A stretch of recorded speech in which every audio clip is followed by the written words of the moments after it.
Hi there and welcome back to my channel. If you are new, you are so very welcome. My name is Martine Andrea. I'm an online entrepreneur and I'm constantly working on creating a better, more fulfilled and happier life for myself. And on that journey, I want to bring as many people as possible. So if you like today's video, please consider subscribing to the channel for more videos like this. Today I'm going to talk about 6 things that you need to consider giving up if you want to achieve happiness, fulfillment, and more success in your life. These are things that I've experienced myself, I've seen other people experience, people quite close to me, and people in my entrepreneurial community.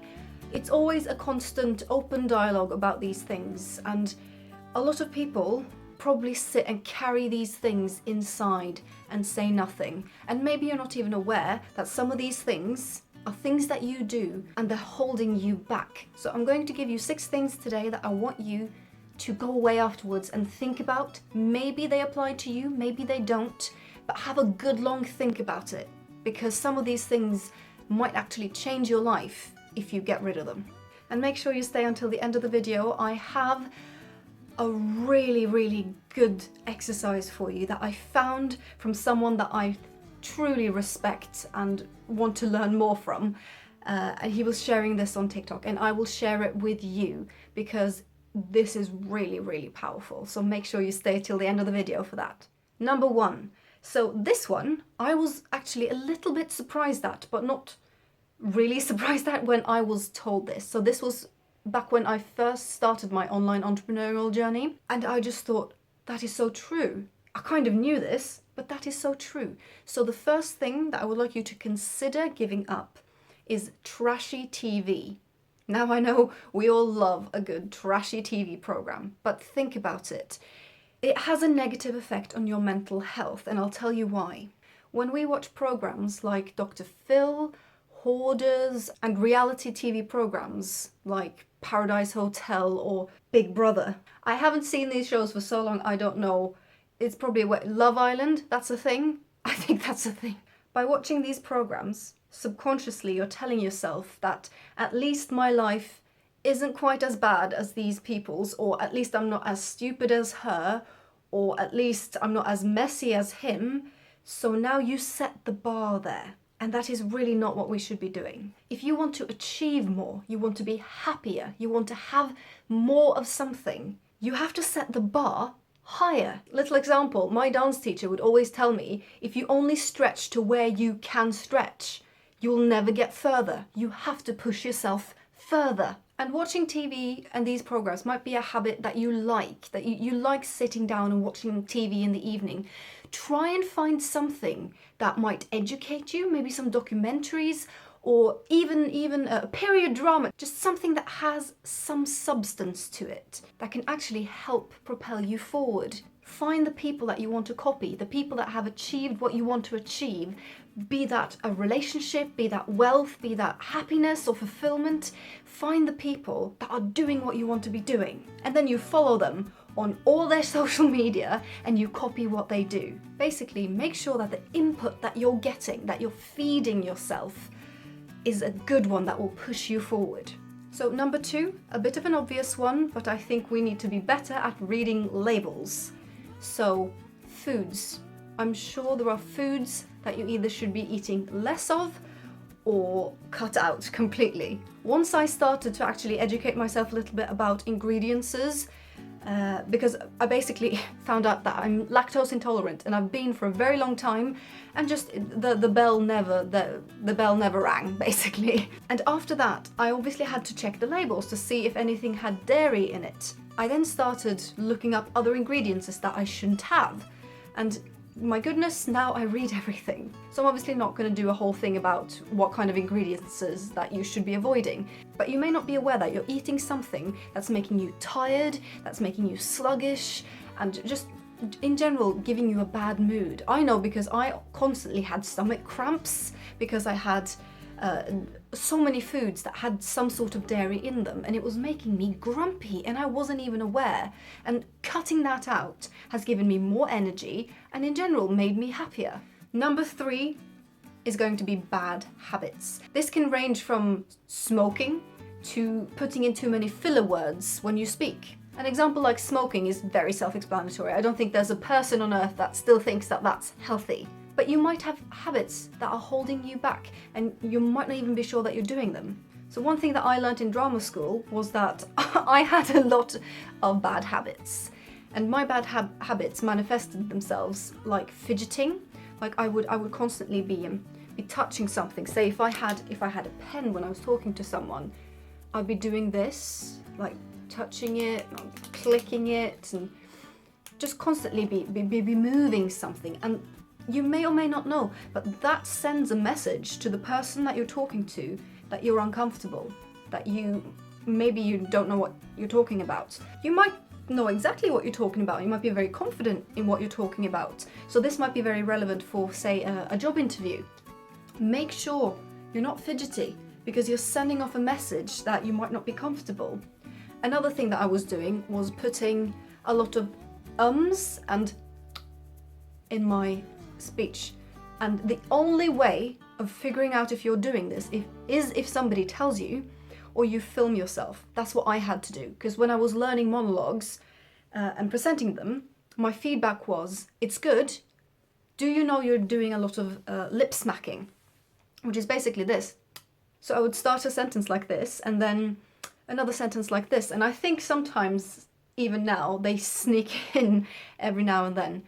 But I had to film myself, and I had to watch myself and listen to myself doing these and train myself to try not to do it. Because that's another thing. Ums, especially ums, they make you seem so insecure, like you're not confident at all in what you're saying. I actually have a very short story about that. So I used to work with a girl that was brilliant at her job. Like, she was brilliant. She was on it. She did everything to perfection. But on the phone, I have never heard anybody say so many ums in my life. Her clients could have asked her any question. She would have been on it like that. She knew exactly what she needed to tell them. And like, she was brilliant. However, she didn't sound brilliant at all on the phone. I actually once listened to her on the phone, and I didn't tell her this because I was too polite. I should have probably said something, but I didn't feel like it was my place to do so. But I counted 52 ums in about an 8-minute phone call. That's not a lie. That was 52 ums in approximately 8-minute phone call. So if you want to come across as more confident, especially in a work situation, try and film yourself, try and see if you're doing this, if you're filling your sentences with rubbish that don't need to be there. And who knows, this new confidence might put you in the running of getting a promotion. But have a think, maybe you have some other bad habits that you know about. Maybe you need to start working on getting rid of them. They might be the thing that is standing in your way. So number 4 is your job.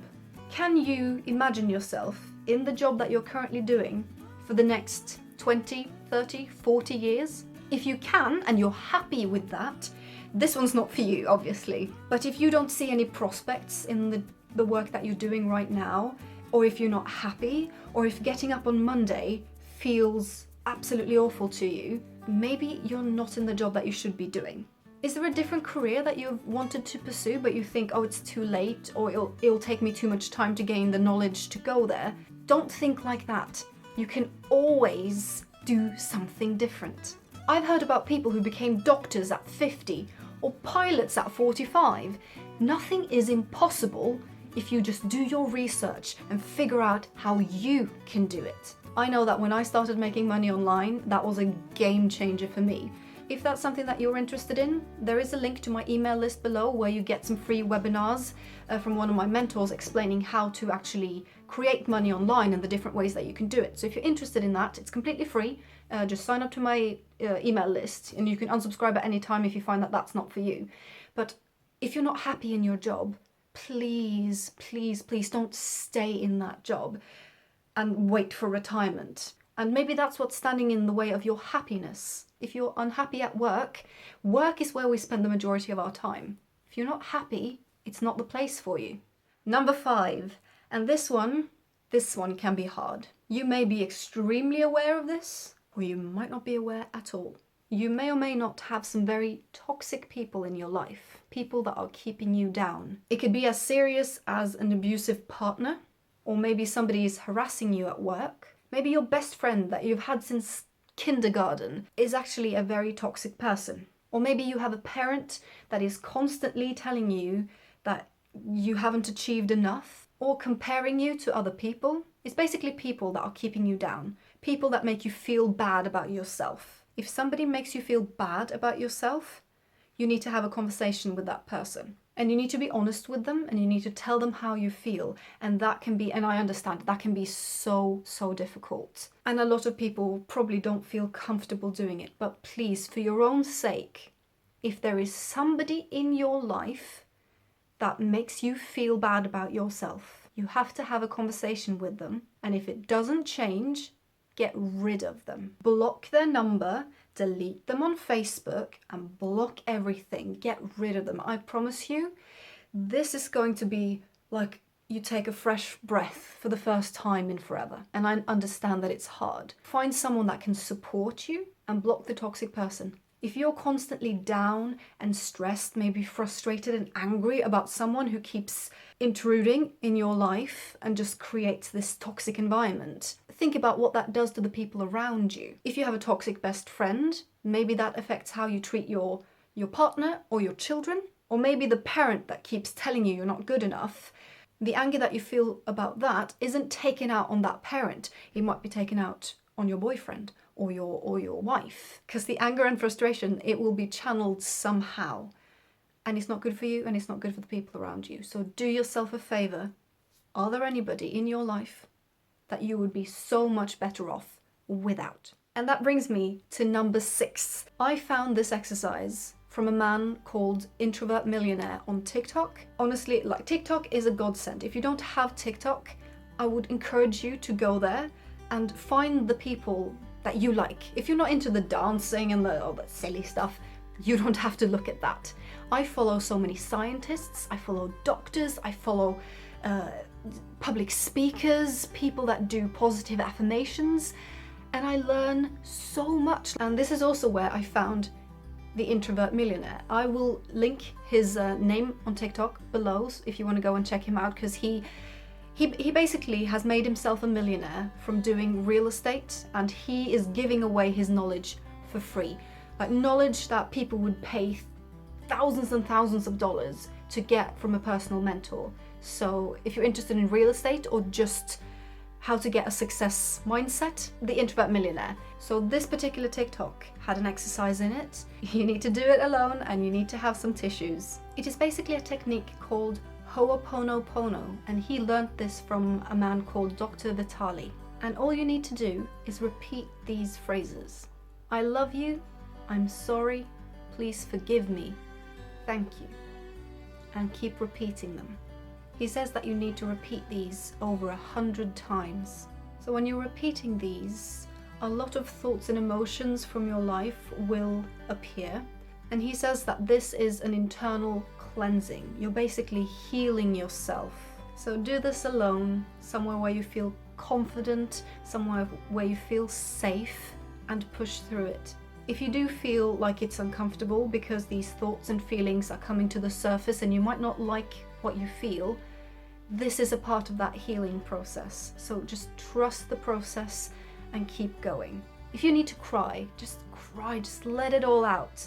So I hope you enjoyed this video and I hope it was helpful for you. Maybe it was a little bit uncomfortable. Maybe you feel like some of these things definitely apply to you. That's a part of the process. Take that feeling that you're having and think about it. Why are you having that feeling? I want nothing but happiness and fulfillment for you. So I really hope that you'll take some of these things into consideration and maybe get rid of some of the toxicity in your life. Have a lovely, lovely day, and I'll see you in my next video. Bye.